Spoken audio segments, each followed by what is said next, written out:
This is the X-Zone Broadcast Network, broadcasting worldwide on broadcast affiliates and satellite program providers, including CNN Broadcast Network, Sirius Satellite Network, Star Media, Good News Radio Network, Angel Broadcast Network, Wiki Broadcast Network, and WPBN TV. For more information on the X-Zone Broadcast Network, visit us at www.xzbn.net.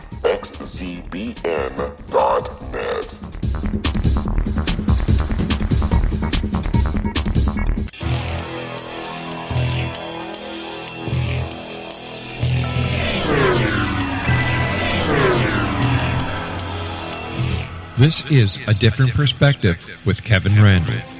A retired U.S. Lieutenant Colonel, Kevin Randle has been studying UFOs for nearly 50 years.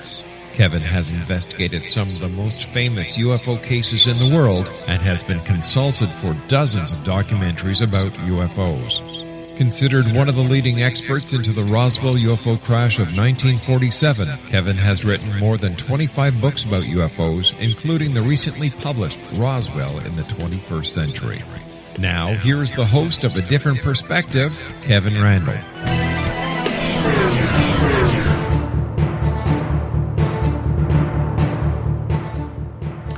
And it truly is Kevin Randle, and this truly is A Different Perspective.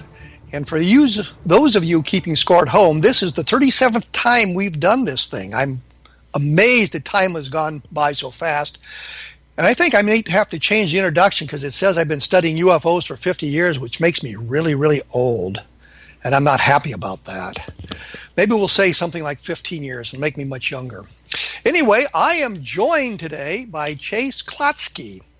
She earned her Master Trainer and Master Instructor title while employed with the Department of Defense. Armed with a biomechanical engineering accreditation, she is responsible for designing specialized programs and supervision of complete success regarding force readiness, unique mission responsibilities, and the elite forces. She joined the MUFON UFO Network in 1996 and was selected as a STAR Team Manager and Deputy Director of Investigations through 2011. She was responsible for the program design, protocols, and investigation procedures for a national rapid response unit. This position included supervision of the most experienced investigators and access to the most sensitive and complex cases reported to MUFON. As of today, Chase leads the Special Assignment Team, which I guess is different than the STAR team that I thought we might be talking about. But she experienced and specialized investigators in MUFON responding to the reports that need specific and thorough attention. Welcome, Chase Kloetzke. It's such an honor to be with you, Kevin. I should call you Colonel, since that's exactly what I call you back in the day. Well, there you go. That's fine with me, or you can call me Kevin, which is my name, so not one I'm really happy with. I keep thinking I should have a macho name like Jack or Tom or something, but I'm stuck with Kevin. It's a great. Pardon me? It's a great name. Okay, if you say so. Let us start by talking a little bit, and we have just a couple of minutes now before we have to take a break. You were, I guess, involved with the STAR team creation and investigations. Could you just give us a brief idea of what the STAR team is? Yeah, the STAR team was designed more for rapid response within MUFON, and they realized that we have Category 1, 2, and 3. It's kind of a triage of how we respond to cases that are reported to us. And, of course, Category 3 cases would involve physical evidence, trace evidence, which also would require more rapid attention. So these cases would definitely jump to the head of the line. But with that, you need boots on the ground. Evidence is no good if we don't go get it, right? So this is what the STAR team, just kind of in a nutshell, was about, was a rapid response unit that every state would have experienced investigators. And it was a higher level because at MUFON, you join, you're a field investigator, but you're a trainee. Then you get field investigator. After some years, you can be part of the STAR team. And now we have the 4th level tier, which is Special Assignment Team. Well, you said 1, 2, and 3, and I think most people don't know what that refers to. You said 3 was physical evidence. Does it follow the close encounters idea that J. Allen Hynek invented, or is it something completely different? It is. It's the Vallée classification by Jacques Vallée, where he has developed a classification system or identification on what types of reports would generate the most interest or investigation capabilities. So it's the categories 1, 2, and 3 are definitely the Vallée classification, but the Hynek comes in there with the UFOs. So they have like close encounters, just it's an AN, which means it was a light in the sky type of sighting. And then the 1, 2, or 3 after that would be Vallée. It sounds confusing, but it's just really, really easy. And one of the advantages we have as ufologists is the Hynek and the Vallée classifications are global. So I can be in Paris and meet another UFO investigator and say, yeah, we're working on this, AN1 or, an FB2. They know exactly what I was talking about. So that just... Well, we're going to have to take our break here in just a few seconds here. This is Chase Kloetzke, and you can find her website at www.chasemckloetzke.com, and that's Kloetzke.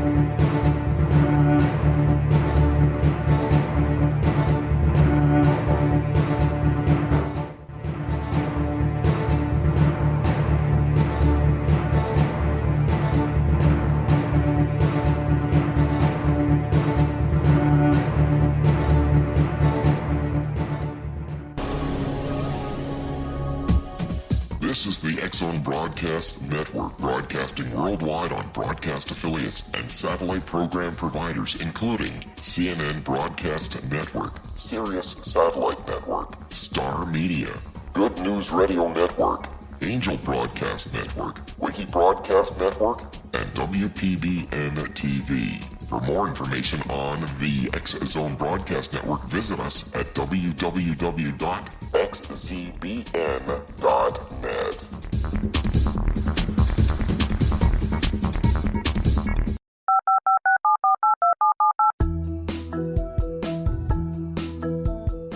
Did you know that when you're on the road with limited data or Wi-Fi, you can still listen to the X-Zone Radio Show with Rob McConnell, The Science of Magic with Gwilda Wiyaka, X-1, Dimension X, Space Patrol, and every minute of the X-Zone Broadcast Network by calling 213-401-0080, courtesy of Audio Now.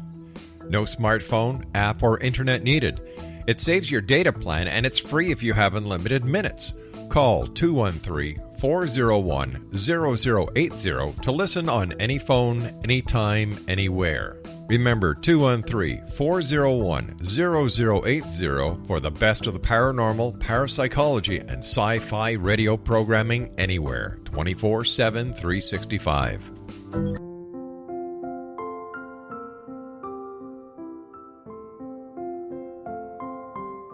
I am Dr. Carl O'Helvey, founder, president of a new cancer foundation focusing on evidence-based physical, mental, and spiritual interventions, including natural cancer cures, prayer, meditation, affirmations, nutrition, and other related holistic cancer prevention and cure modalities. These are used in cancer education, research, and financing care. I ask for your help to continue this important work by donating at www.holisticcancerfoundation.com.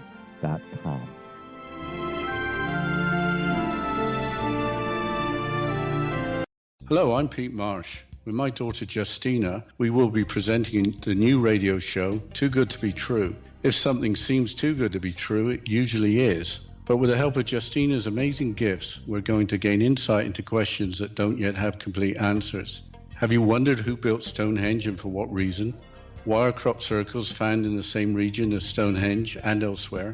Are crop circles a hoax, or are they created with technologies that we have little knowledge of? Who built the pyramids in Egypt and also in other countries? How and why were they built? Was the Titanic switched with the Britannic as part of a gigantic insurance fraud, or for more insidious reasons? What caused the Tunguska event when trees were flattened over an 800 square mile area in Siberia? Will the new insights be too good to be true?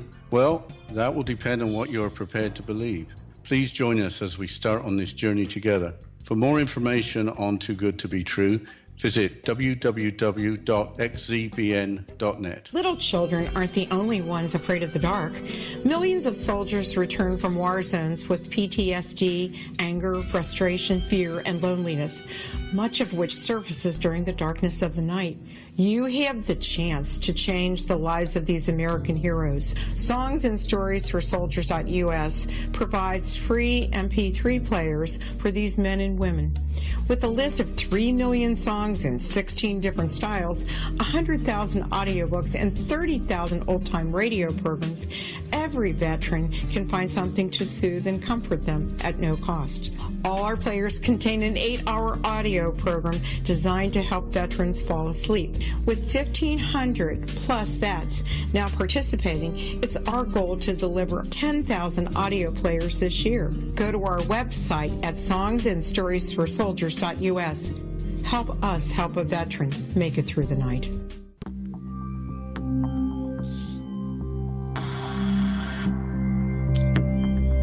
And as promised, we have returned from our short intermission for those important words. I'm joined by Chase Kloetzke, who is a MUFON Star Team member and I guess leads a special assignment team, which we were talking about before we went away, and learned a little bit about those teams. And I think the question that most people want to have, what's the neatest investigation you've been involved in as either the Star Team manager or part of the special assignments team? There's been many. I've been doing this since 1994 and officially with MUFON since 96, although I did take a 4-year break from MUFON, but definitely back in and all in because of it's the witnesses. It's the people that see things that are not supposed to exist, and they're looking for people to help them. And MUFON is sincerely set up to take these reports and be that avenue. There are many other very, very reputable and very good reporting sites, but with MUFON you get an investigator, and I've always liked that. But the neatest case, there are just so many. I guess it depends on if a scary one or if it was just so intriguing. But you can't be out. I would think an intriguing one. I was going to say a scary one, but I'm thinking that would be more appropriate for Halloween, and we're not even close to that. So I think an intriguing case, something maybe with witnesses to alien creatures or landings or something like that. A really nice, intriguing case would be fun to talk about. Yeah, there's many of them that I've investigated, but the one that stands out would have to be the 2010 case that I had in Tennessee. And this is a case where the investigators became witnesses, and we know how rare that is. Usually we're after action teams, which, we're collecting evidence, but this was one of those very rare opportunities when we were out there and caught activity happening. And it was 2010. I was with MUFON, and we had a witness in Middle Tennessee, way, way back in very, very rural country area. He first reported orange orbs and other strange lights that seemed to be attracted to his property, and that they were so obvious and real that he and his cousins were chasing them down dirt roads. Well, that, of course, caught my attention because when you can chase a light around a corner and down a road, there's something intelligent. So there was something to this one. So I had called the witness, handled a couple interviews, actually had talked to him on the phone enough times that, we're at a challenge question part of interviews. And, I found the witness to be incredibly credible and highly intelligent, and his place in society almost, or in his community, was extremely visible. In fact, he's a national sports star, so to speak.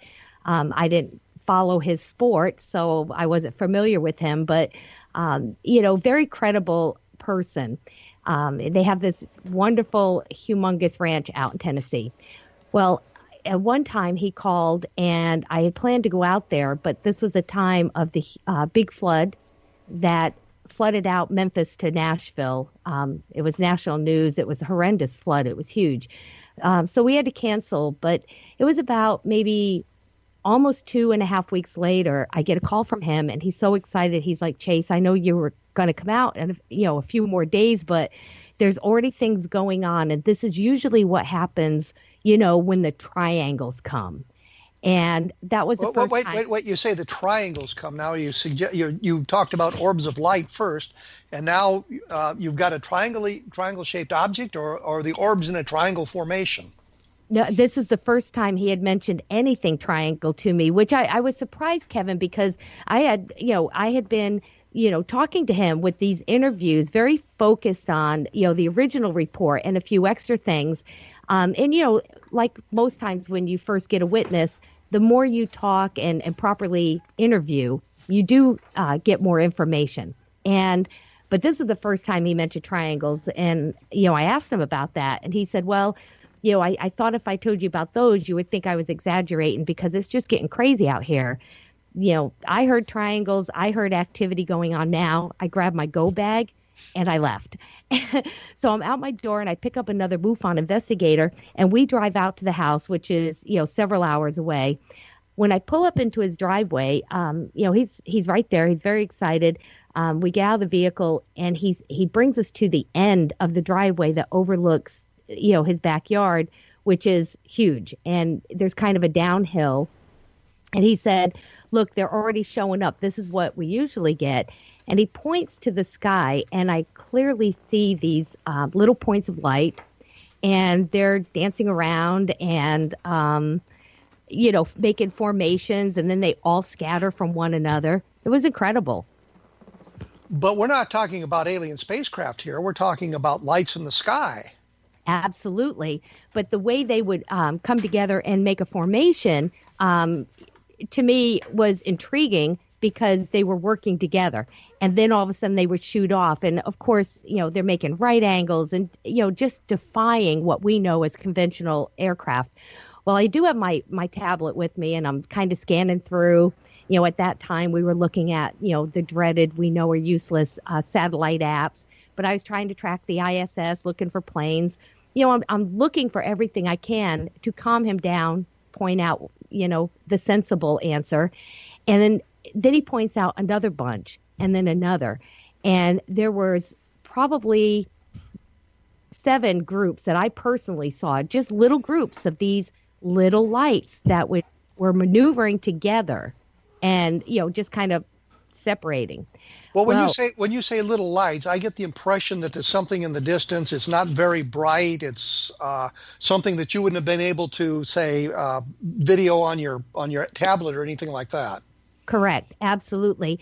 And, they were far enough away. So although we did try to get photographs of them, we've got other things, but nothing definitive. So there were photos taken. But as you said, lights in the sky are the most dreaded report.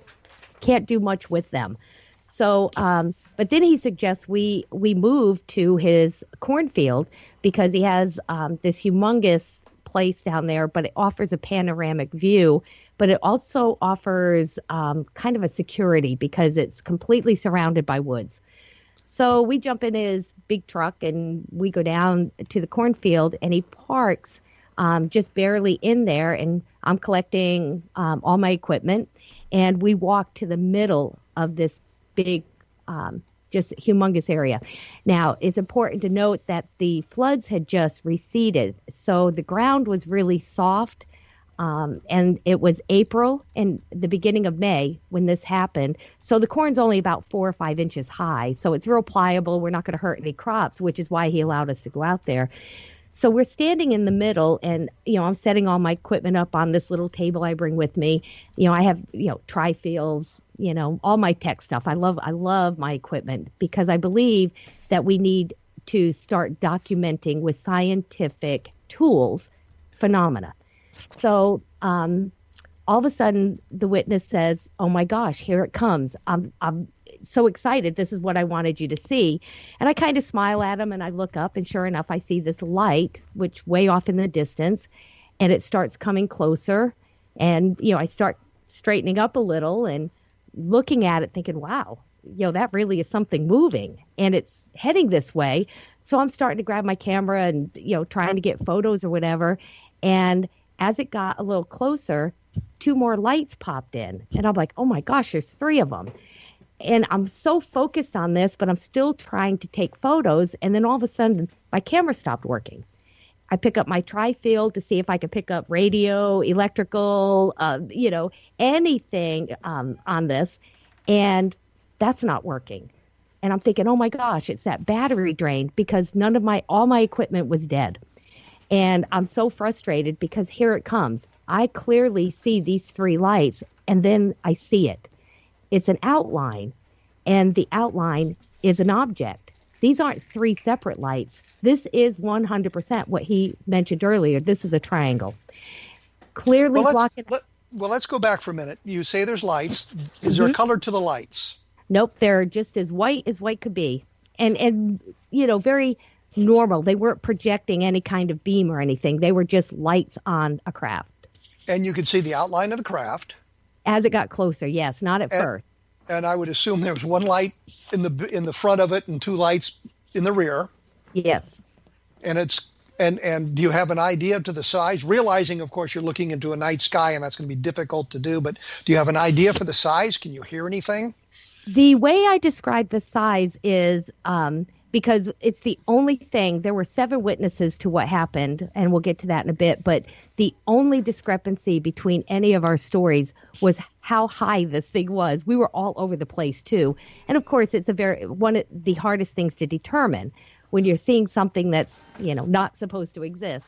What I can describe is it's like holding an average size magazine wide open, opening it straight open, holding your arms out, and it still did not cover the bottom of that craft.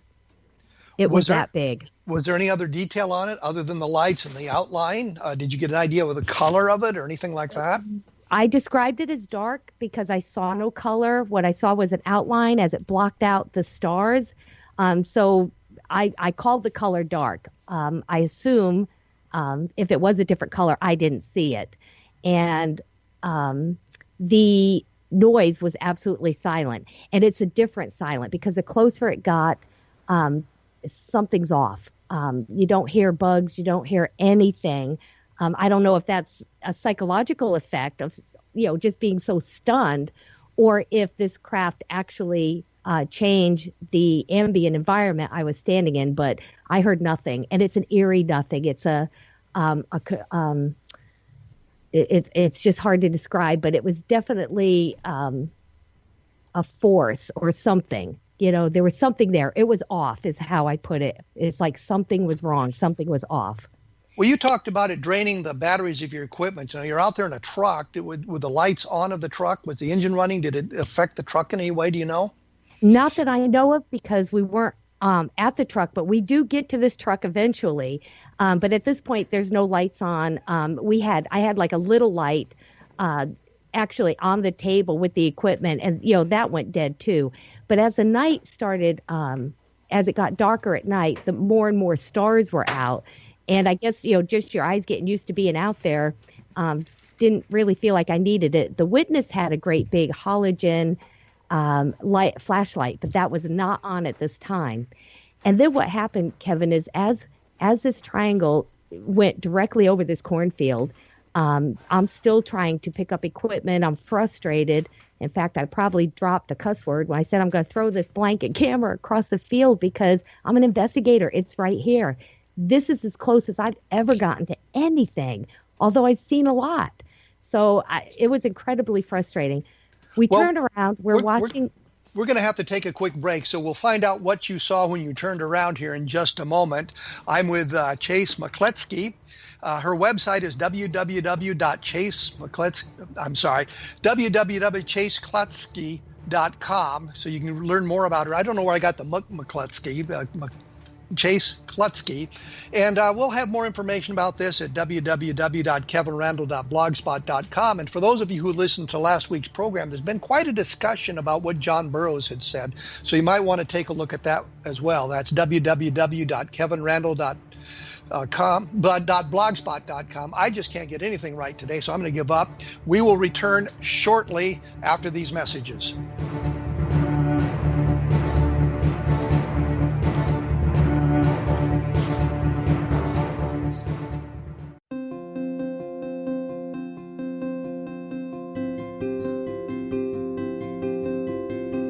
Dreams are our personal gateways into infinite wisdom. Don't miss shamanic counselor and indigenously trained dream decoder Sandra Corcoran's inspiring book, Shamanic Awakening Between the Dark and the Daylight.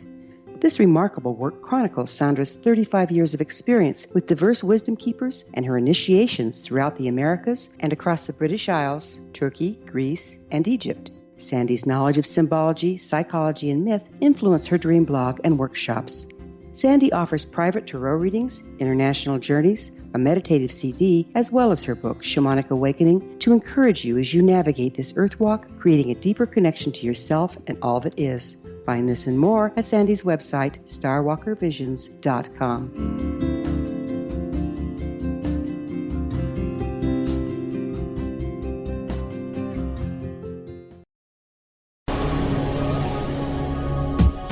This is the X-Zone Broadcast Network, broadcasting worldwide on broadcast affiliates and satellite program providers, including CNN Broadcast Network, Sirius Satellite Network, Star Media, Good News Radio Network, Angel Broadcast Network, Wiki Broadcast Network, and WPBN TV. For more information on the X-Zone Broadcast Network, visit us at www.xzbn.net.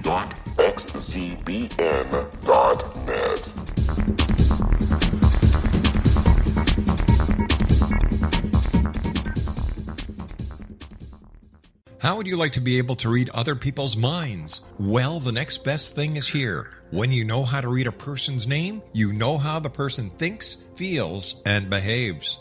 Each letter in our name holds a key to unlock our true essence. Our name contains both our gifts and challenges in this lifetime. Mnemology science discovers personality secrets hidden in the placement of the letters of our names, including the first and last impression people remember about us. Sharon shows us how to interpret the arrangement of letters as outlined in her book, Know the Name, Know the Person. Sharon Lynn Wyeth created mnemology science after 18 years of research and testing her theories, and has supported thousands of people around the world in understanding themselves and others better. You'll enjoy Sharon's unique teachings as she shares her system to learn the gifts behind your given birth name. Even if you don't like your birth name, there are jewels in this book. If you're thinking of changing your name, ready to name your child, or wanting to get along better with others, this is the book for you. If you'd like to improve your relationships and change your life for the better, get the book today, Know the Name, Know the Person, or visit www.knowthename.com. That's www.knowthename.com.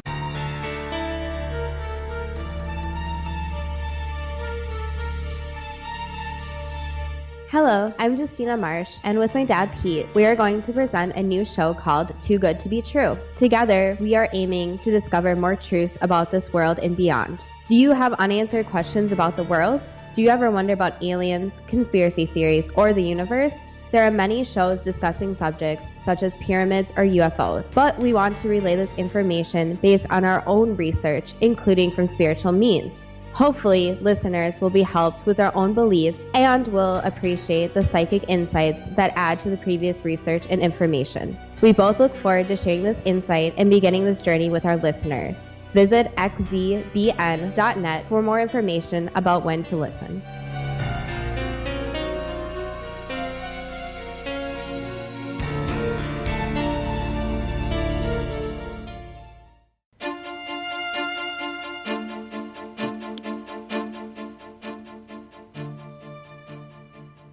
And as I promised, we are back. And I figured out where the Kloetzke came from. And it comes from the Battle of Midway. And one of the flight leaders, I think of one of the dive bomber groups, was named Kloetzke. I think that's where it came from. And it just sort of invaded my brain there.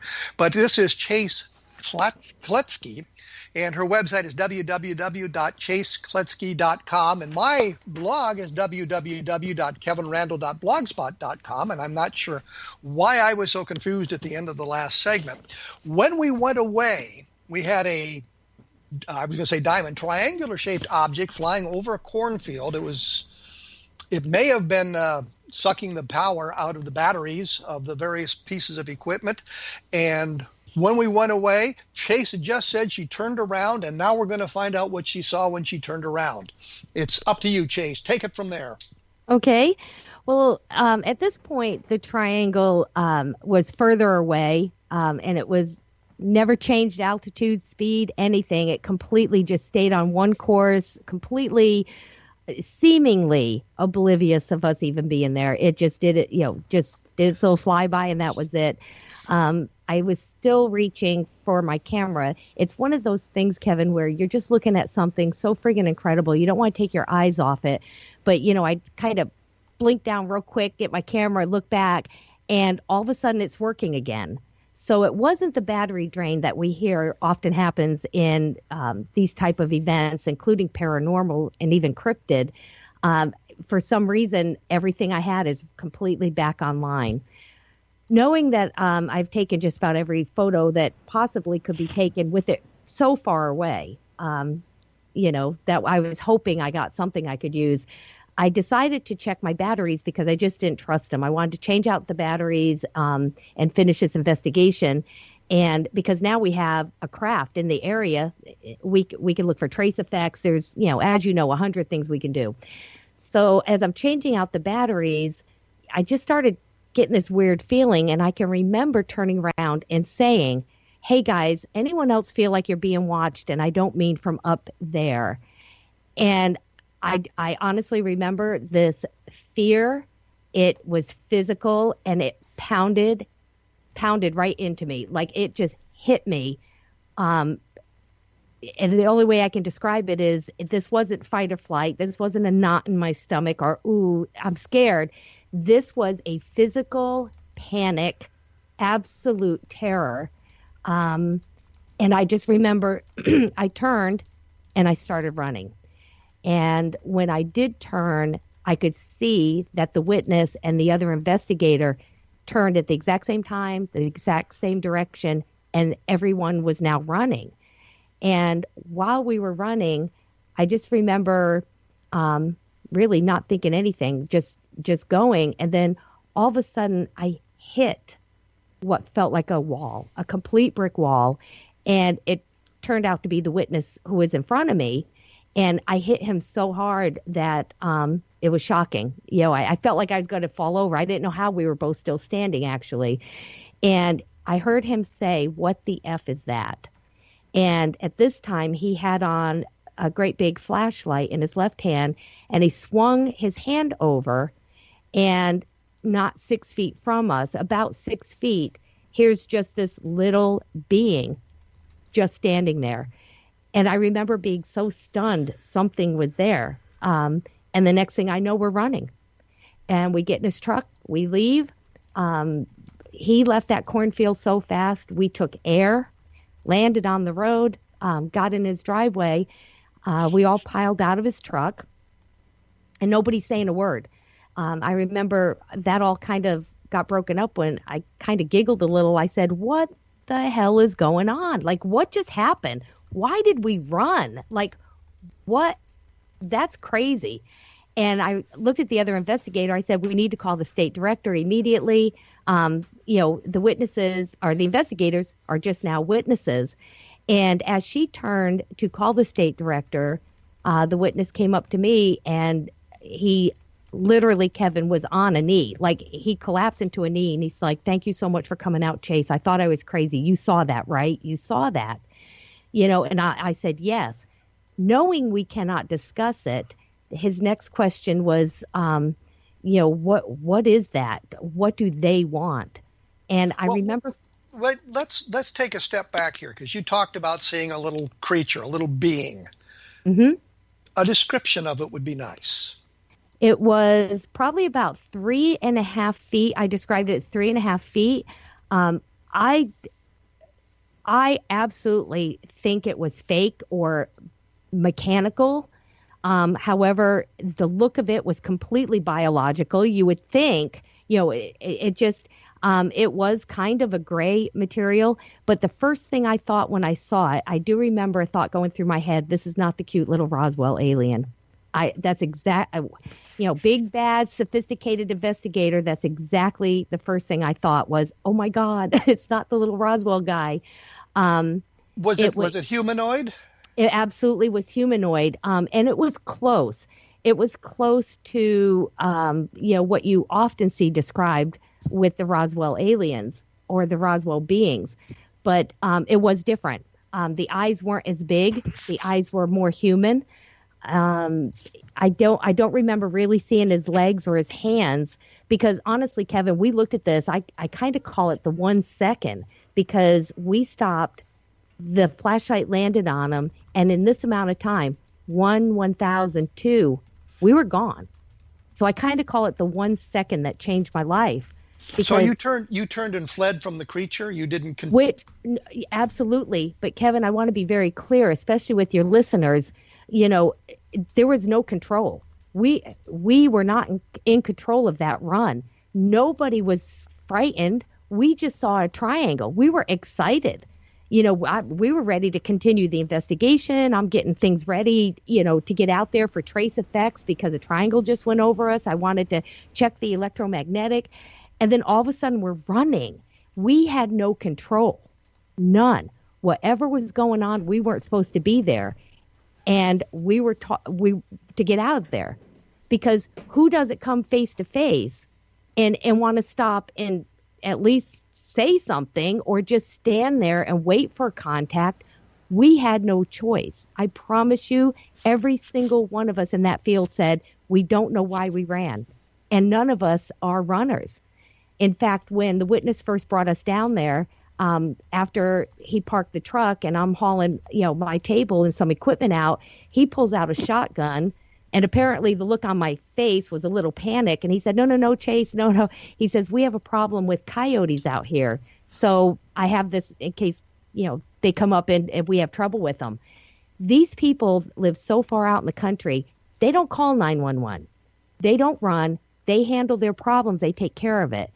He didn't tell us to run to the truck if we saw coyotes. He was going to take care of it with his shotgun. It's a total mentality. So he wouldn't have been one to run. And I guarantee you the 2 investigators out there, including myself, wasn't an option. There is no way. Well, we're assuming this being was associated with the triangle.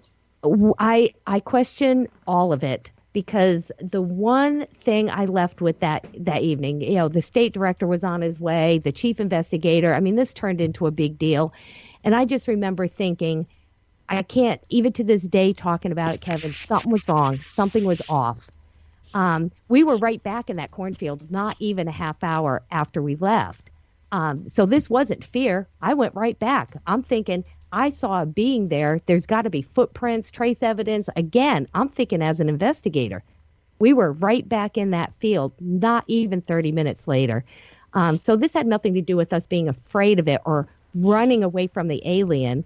I'll tell you, Kevin, I get so tired of people saying, oh, my God, if it was me, I would have tried to make contact. Well, geez, that would have been nice if I had an option. I don't know why I ran. I still don't know why I ran.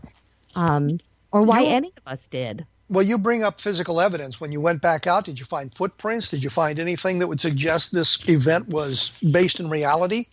No, not a thing. And in fact, I could trace exactly where we walked out there, even where we ran. I even found the scuffle marks where I hit that witness. I found nothing else.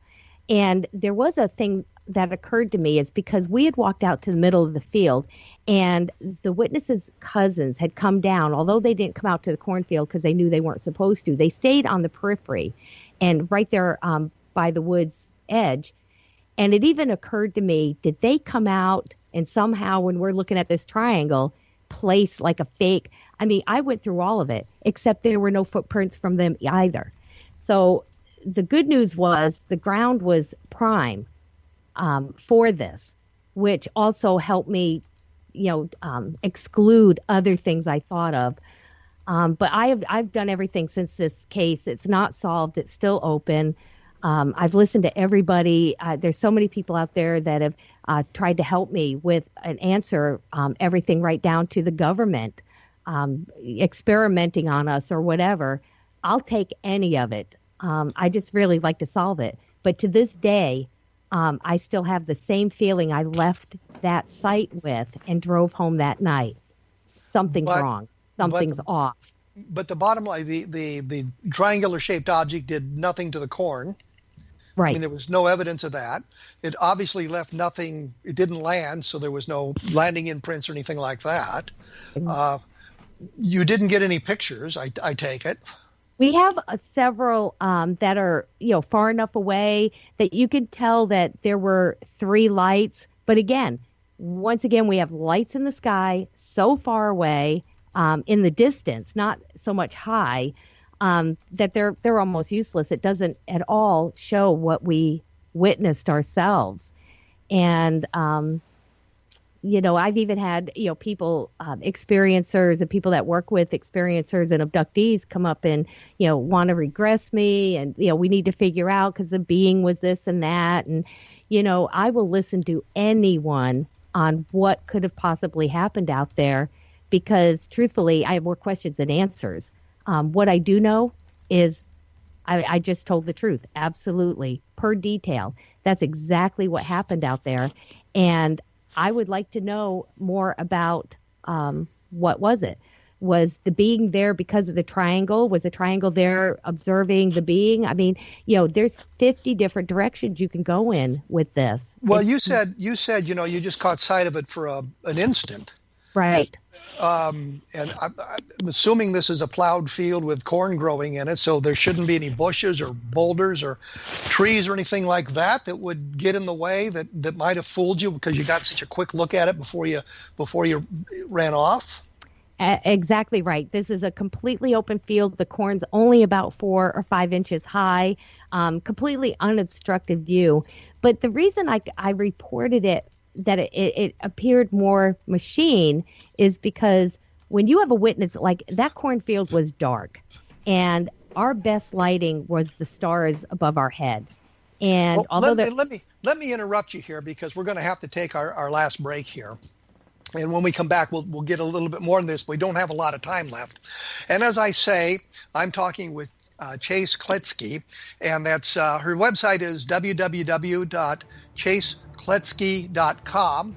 My blog is www.kevinrandle.blogspot.com, and I will link to her website when I put this up on my blog for those of you who might want to take another look at some of the things that she's done in the past and some of her credentials to get a better idea of exactly who she is. So we will return right after this with the final bit of a different perspective.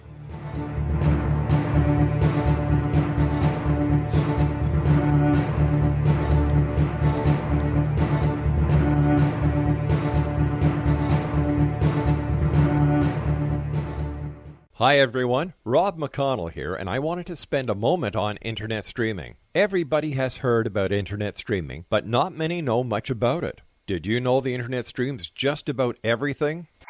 From new releases to old classics. TV shows. Almost every show, every episode, and much more. But the question has always been, how do you do it? Well now, thanks to the folks at 123 Ready TV, I have the answer for you. They have developed a simple program app, 123 Ready TV, that you install on your Windows PC, Android smartphone, or Android tablet that can have you streaming like a pro in less than 5 minutes. You truly won't believe how much is available or how easy it is to do until you try. And for a one-time cost of only $19.99, this product is a real winner. To learn more about 123 Ready TV, visit our website at www.xzbn.net.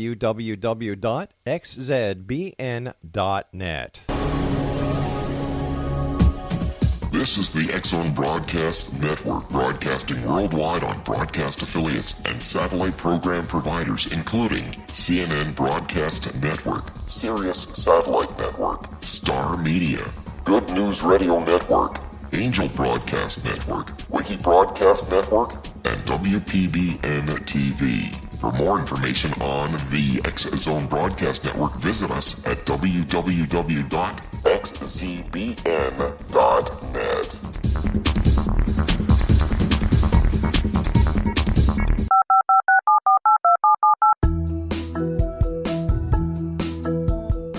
Did you know that when you're on the road with limited data or Wi-Fi, you can still listen to the X-Zone Radio Show with Rob McConnell, The Science of Magic with Gwilda Wiyaka, X-1, Dimension X, Space Patrol, and every minute of the X-Zone Broadcast Network by calling 213-401-0080, courtesy of Audio Now. No smartphone, app, or internet needed. It saves your data plan, and it's free if you have unlimited minutes. Call 213-401-0080 to listen on any phone, anytime, anywhere. Remember 213-401-0080 for the best of the paranormal, parapsychology, and sci-fi radio programming anywhere, 24/7, 365.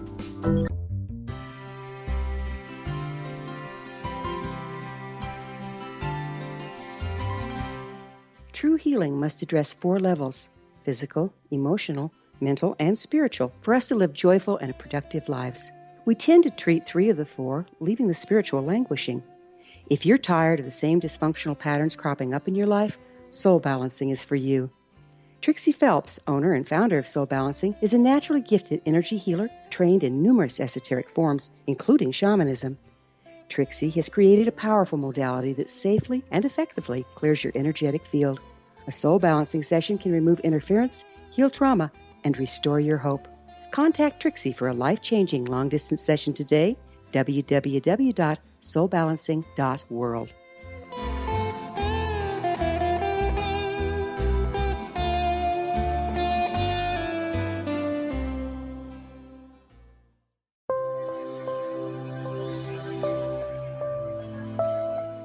There's a legend shared by many indigenous cultures of a time when the nations were cast to the 4 corners of the world.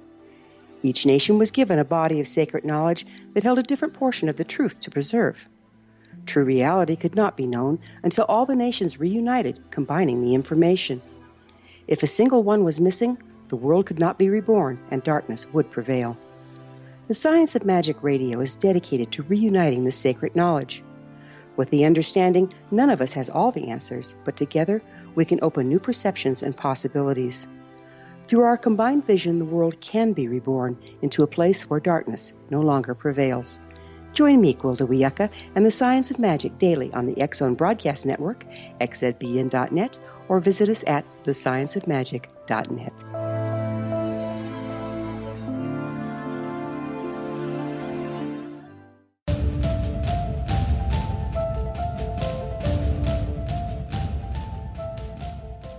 We have returned for our final segment, which will be a short one here. We're talking with Chase Kloetzke, who is a member of the MUFON with the Special Assignments Team and had been part of the STAR team back a number of years ago. When we left, we were talking about the being, the thing that you saw in the field. There was nothing around that you could have mistaken for a being or anything like that. And you said that it was, or you had the idea it was something mechanical. Did you? I think I came to that conclusion, Kevin, because, the cornfield was so dark. And the witness had, at this time, a humongous, it's one of those big halogen flashlights, that has kind of a handle and it's real boxy. And he's running with this. And I remember thinking back, months later, that I was focused on this crazy light that was left, right, left, right, left, right. And I realized I'm watching the light as I'm running. And it was his flashlight. But how do you go from that dark to all of a sudden the witness stops, what the F is that? And not 6 feet away, have this bright light just thrown in your face. and I never saw a flicker, a squint, nothing. And it's why I described it as it just had nothing, no movement, completely stoic. And I thought that was odd, that, which is why I described, I thought maybe it was mechanical or robot or something. However, I describe it completely looking biological. I think, this is right after the incident, and I'm giving my testimony and my statement the next day. And it's funny to look back on that now because it's completely truthful, but you could tell I'm still trying to be an investigator, telling, exactly what happened the night before. Is it possible that this was some kind of an artifact created by the light beams in the field because of the darkness and the way eyes work and the imagination running wild with you? Could it be some kind of just thing that flashed in your mind that is a reflection from the lights or something? I would absolutely consider that if two of us hadn't have seen it, and if, it was right there. This wasn't something. I mean, it was physical. This wasn't something transparent or anything, but, just this physical being standing there, and just me being so shocked it was there. I would almost anything's possible, except in my head, at least, this thing was so physical, period. It's just the way I can describe it. But you all spun and ran away from it at the same time.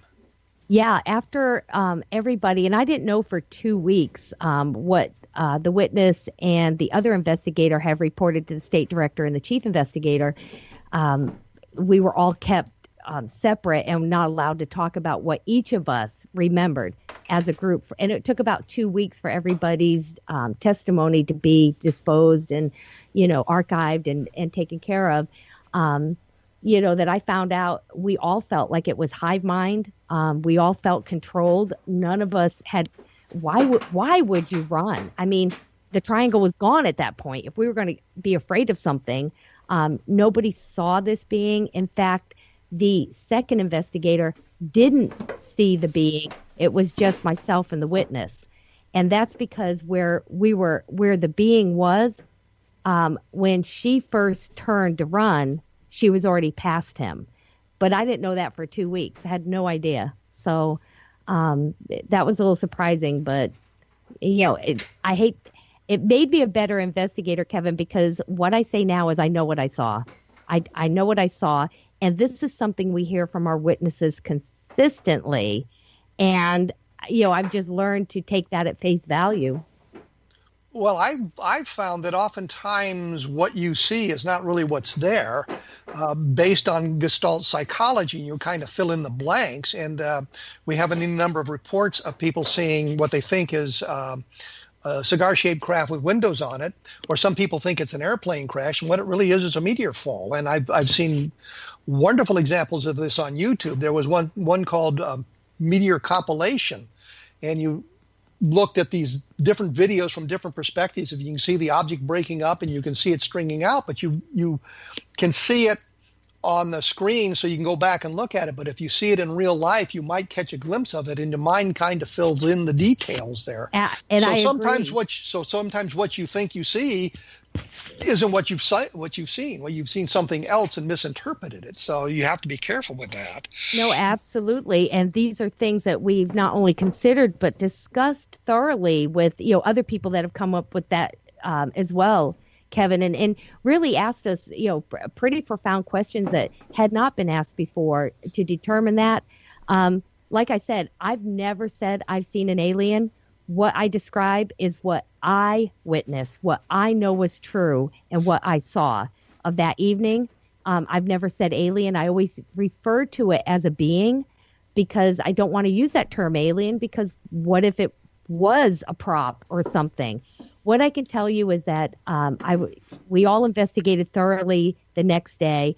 For the next several months, there was people all over the scene. It turned into such a big case of MUFON. Everybody was coming in and investigating. And as far as the witnesses. We've all been, interviewed and re-interviewed and re-interviewed and re-interviewed for years. And I almost still hate to talk about it, probably because, I'm an investigator. It's still unsolved.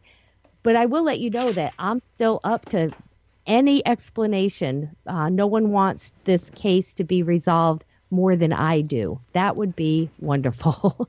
Well, you talk about the investigation and people coming in to investigate. Has it been written up somewhere so that if somebody wanted to look up more information about it, they could go to maybe the MUFON Journal or someplace to find more about it? Yeah, I believe it was in the journal. One thing I will say, and that is all of us were at a Tennessee conference that was later that year. I think it was September, and we spoke with Travis Walton, but they asked us for the first time to come out and talk about this, and we're all on video and the other investigators there. But it was the only time we all got to tell what happened. And of course, the question was, were there any discrepancies in the story? And the only one was we were all over the place on how high the triangle was. It's the only thing that was different from our stories from one another. Everything else fell right in line. So I know it's on video. I know that, and that's the only time we ever spoke publicly together about it. Well, the question that pops into my mind, since you've spoken about it publicly and you've been very careful not to name any of the other witnesses, can we have some other names? The reason I don't talk about the investigator is because it was very shortly after this event. She jumped in her car and left. She left her home, her family. She was considered missing for several weeks until her family did find her, and they found her, kind of living out of her car and wanting to be left alone. I don't know why. I don't naturally assume it had anything to do with this sighting, but completely meltdown, a complete meltdown. Literally got in her car and left everything. And so out of respect, I do know that she has since wants nothing to do with any of this. The UFO community, stop asking her stupid questions, blah, blah, blah. Stop trying to contact her. So out of respect, I keep her name out. But it is Googleable, or Googleable. Is that a word? It is now. Yeah, but it is all over, guys. It really is. And the only reason is I made a promise to my witness for several reasons, including he's the dad of small children that live in a small community that do not want to be teased. That's the family that saw the UFO. But I have made a promise to keep their name out until he is ready to come out. I do know that someday he's going to. I am desperate for him to. I'm tired of talking about it all by myself. There is nothing better. Was he at the UFO conference? He was, but he did not speak. But there were key people in at that conference attending, knowing we were going to come out with this, that knew he was there and talked to him personally. So, but it was the investigators that was there, and Eddie Middleton, the state director, and Max Mitchell, the chief investigator, were also there and spoke because they came right in and, took our depositions.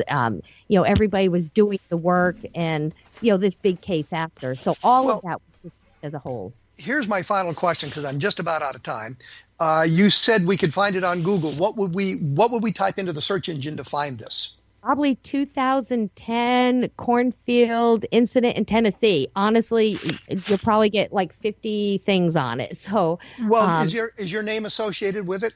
Absolutely. My name's probably the only one. That and MUFON, the only name associated with it.